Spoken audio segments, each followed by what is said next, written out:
Dr. Dilip Krishnaswamy is also, I know him for the last 20 years. He's an IEEE leader, also technical leader in many ways. So he's representing Quantum Works. I think he founded that company recently. Quantum and distributed AI/ML processing for wireless network optimization. Dilip is also very active in systems optimization working group within Future Networks. He received his PhD from University of Illinois Urbana-Champaign. And now he's working as a startup founder at Quantum Works in New Jersey. In the past, he has worked in many leadership positions with Intel, Qualcomm Research, IBM, and recently served as the VP of New Emerging Tech R&D at Geo Platforms, Reliance Geo. He's also been involved in many IEEE conferences, namely Globecom, associate editors. He got 65 plus granted US patents. And obviously, these are his research. I think quantum computing being probably more interesting to him. So Dilip, would you like to come? You're here. All right, so let's just, what I'll do is I'll open up your slide. You have shared it, right? Let's see. Dilip. This is the PDF file, right? I'll just open this up. Share it. This is it, right? Yeah. Yes. Control L. Yeah. I just use this. Okay. Thanks. Thanks, Ashutosh, for the introduction. Yeah, I just want to cover some different but interesting topics that may be relevant. You know, we've been talking about AI/ML. I think quantum is also interesting. I'll explain why as we go forward. And in addition, with AI/ML, we should also think about distributed AI/ML as well. So let me cover some of those topics. And hopefully this will help, you know, direct some new work in related to Open RAN that we all may work on. So I'll cover heterogeneous RIC systems, AI/ML based processing, quantum processing, and a few thoughts on future networks and systems. So, you know, as we've started working with 5G, we should expect that, you know, we would have to think about future networks which would have 6G cells, non-terrestrial nodes, Wi-Fi access points. We may have to be backward compatible to 4G networks as well. So, you know, some of these components could be disaggregated as well, like for this CU, DU, and RU, but some of them may be non-disaggregated. And depending on the latency sensitivities for closed loop automation, you may use a non-RT RIC or a near-RT RIC. And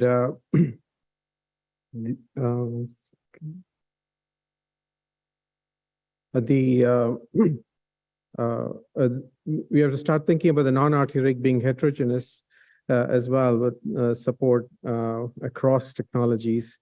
And if and where latency sensitivity is at very low time scales, you may want to just do it directly at one of the nodes. For example, you might do some proportional fair scheduling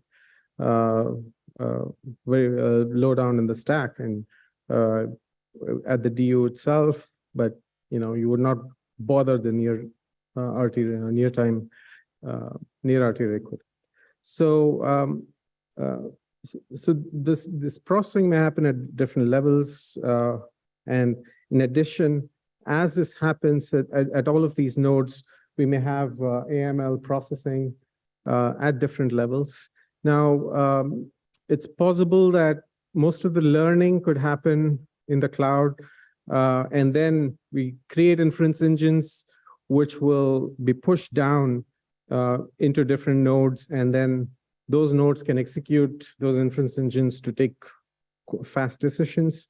If privacy is of concern, then you may keep the data local, but then that means that you'd have to increase storage, increase compute power for learning, and so on. So there'll be a trade-off with regard to that as you figure out how to do this, how to do distributed AI/ML in these systems.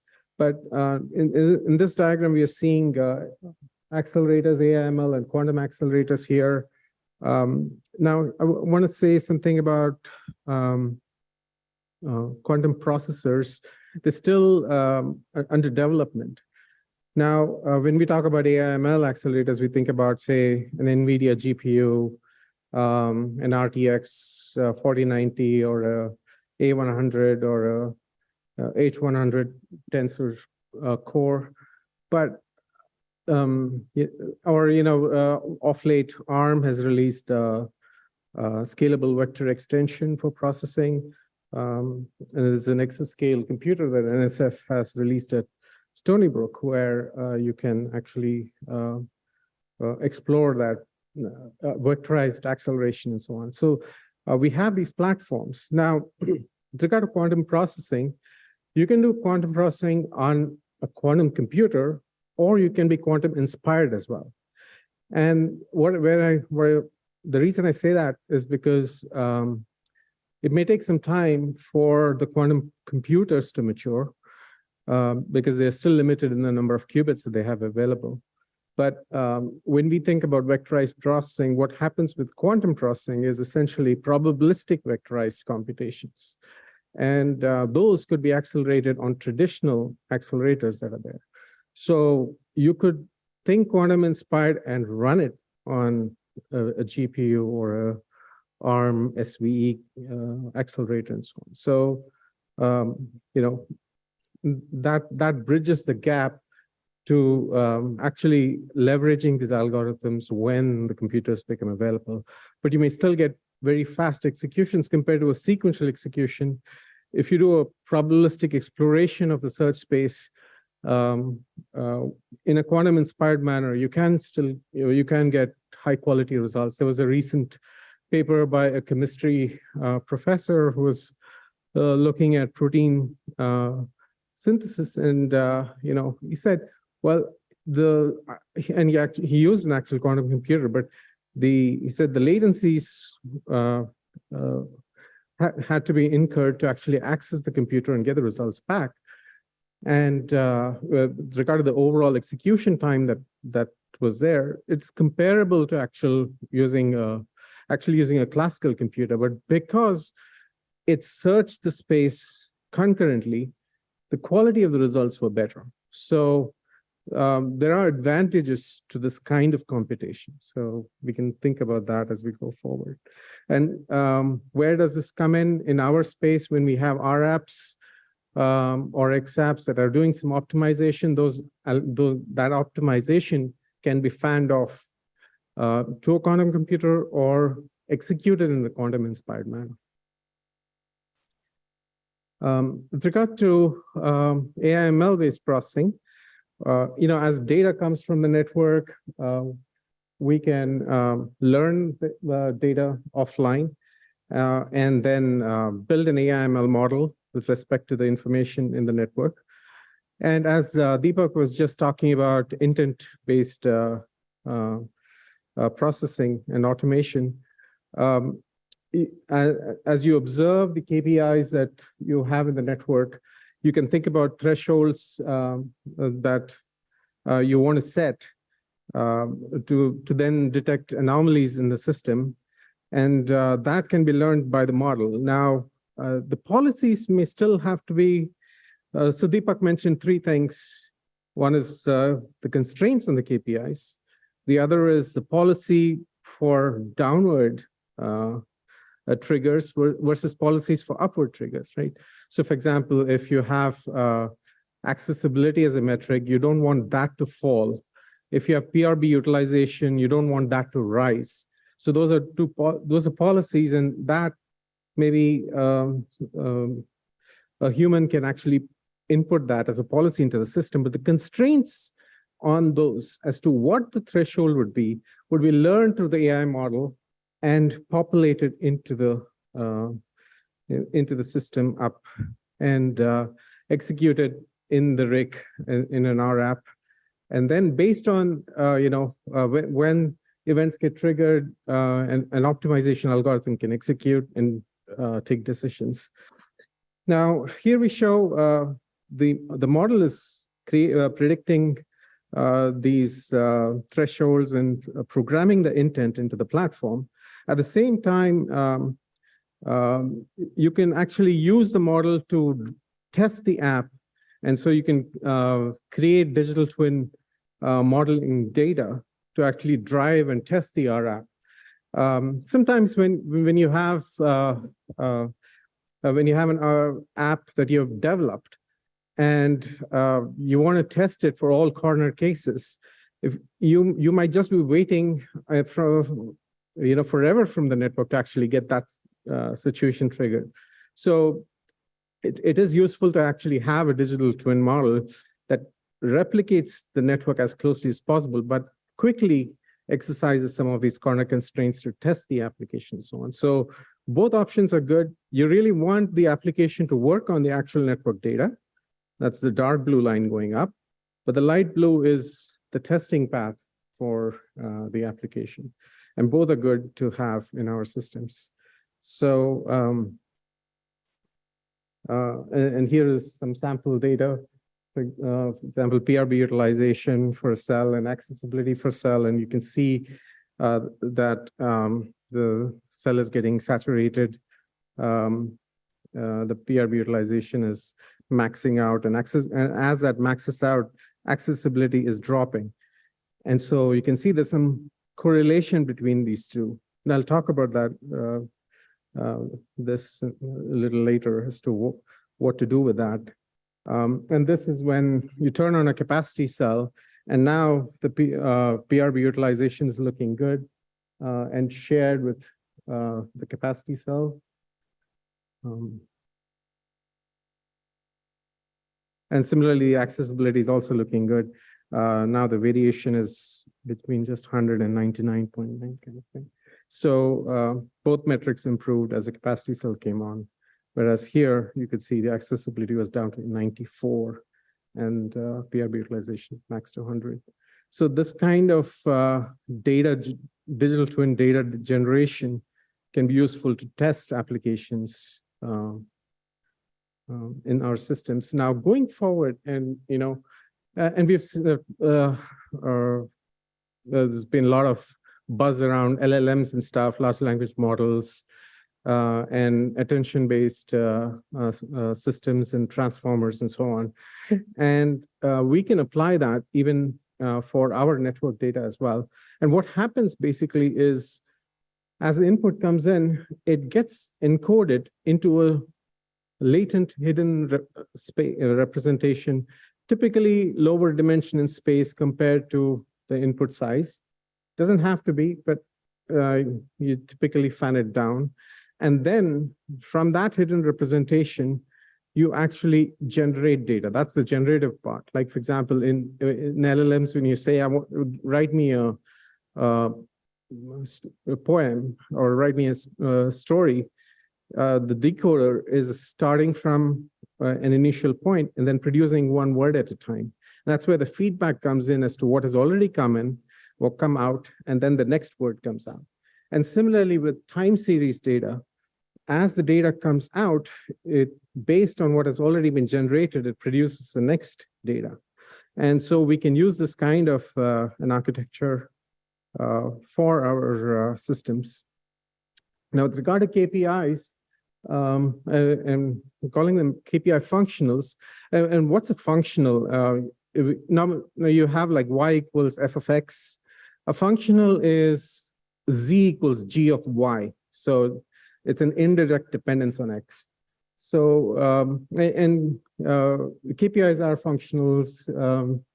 the input X is a function of all different parameters like the number of users in the system, the topology of the network, the frequency of operation, and so on. So all those factors relate to the input that's coming into the system, and the KPIs are coming in as input to train the system. They get encoded into this latent space, G of X. And from that latent space, we actually predict KPIs. And this is the decoder part that will actually produce a time series. Now, there are different kinds of transformers. If you just use an autoencoder, it just takes you to the mean. So what you need is a variational autoencoder. What that does is it maps in the latent space. It not only has the mean, it also has the variance. So what comes out is a sampling from that distribution that is encoded in the latent space. And that produces time series waveforms on the right. So this kind of data generation we can explore for Open RAN. So, and should be interesting going forward. And then we can think about attention-based mechanisms as well to capture different contexts. So now I'll switch to quantum. How much time do I have, Ashutosh? 8. So also just wanted to cover quantum as well. Typically when you have a quantum computer, you have to set things up. You have to set up the qubits, you have to program, and you have to rotate them in a particular direction and then let it go. So the initialization happens from the classical side, from the classical processing unit, and then the quantum processing unit executes, gives a result back. Now, we don't have that many quantum computers, right? So typically you will have a lot of processors and they will all talk to a single quantum computer. In our case, these could all be RICs in different places. They could all be sharing one quantum computer in the cloud. AWS Bracket actually provides support to connect to different quantum computers, but we could also directly connect to each quantum computer, whether it's from Google or Intel or IBM. Okay, and then you can have these things network or communicating over a network as well, and you can use teleportation to actually exchange quantum and send quantum information over through these networks. And you can also use a lot of processing that may happen, may require a verification of a policy, which may require distributed consensus in the system. For that, you could think about distributed shared ledgers as well, in addition to the execution. So in general, you can think of the RIC now having a couple of additional arms. One has a quantum on one side, another has distributed shared ledgers, in addition to using AI/ML accelerators. And it could be connecting to traditional APs, G-Node B as well, and so on. So, and then you could have, depending on the size of the problem, and if you're optimizing over a larger space of the network, multiple RICs may connect hierarchically to another central node to do the optimization.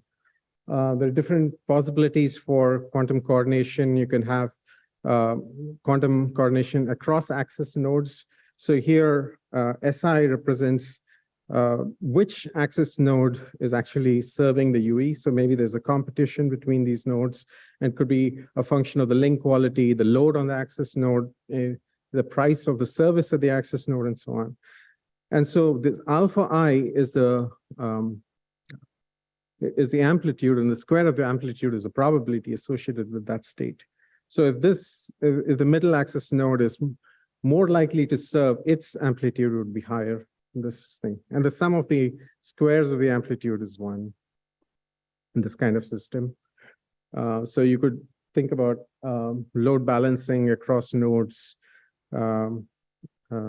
depending on these amplitudes, and initially the network may be highly imbalanced, and as you redistribute the load, it can become more balanced. You can also think about graph coloring some problems in these kinds of networks. Here, we're trying to do PCI allocation, and here you can see as you can iteratively allocate the colors, and if you start, the blue has 40 colors and gray has 60 colors. So as you increase the number of colors, you have more degrees of freedom and it converges faster. Energy optimization can be formulated as a QUBO energy function. QUBO is quadratic unconstrained binary optimization. It contains self-coupling terms and cross-coupling terms. Now, if you have, like, for example, coverage cells, you will have, and what you want to do is minimize the energy. So if this function is as negative as it can be, then you would actually use that. So if you have coverage cells, you'll give them a negative value for the Q, so they get turned on to actually provide coverage. Then you have cross-coupling terms. So, and this can be a function of the time of the day. So when the load is high, you want the capacity cell to turn on, so you will do a QIJ is negative. So that will make J also to turn on if I is on. But if QIJ is positive, when the load is low, then that creates a competition to, and then can turn off the capacity cell. So this kind of a problem can be executed dynamically as a function of time. And these coefficients, the cross-coupling coefficients, self-coupling coefficients have to be determined dynamically to solve these problems. And you can similarly, you can solve a graph partition problem. This is on the D-Wave computer. And it's very straightforward to use this. But depending on the problem, you have to figure out what the QIJ values are. And so once you set that up, once you've calculated that, it's just a simple call. And then that goes to the quantum computer, comes back, and it's pretty seamless at that point. So just a few lines of code, and you're actually running an optimization problem. It's on a quantum computer, so it's very cool, actually. So, and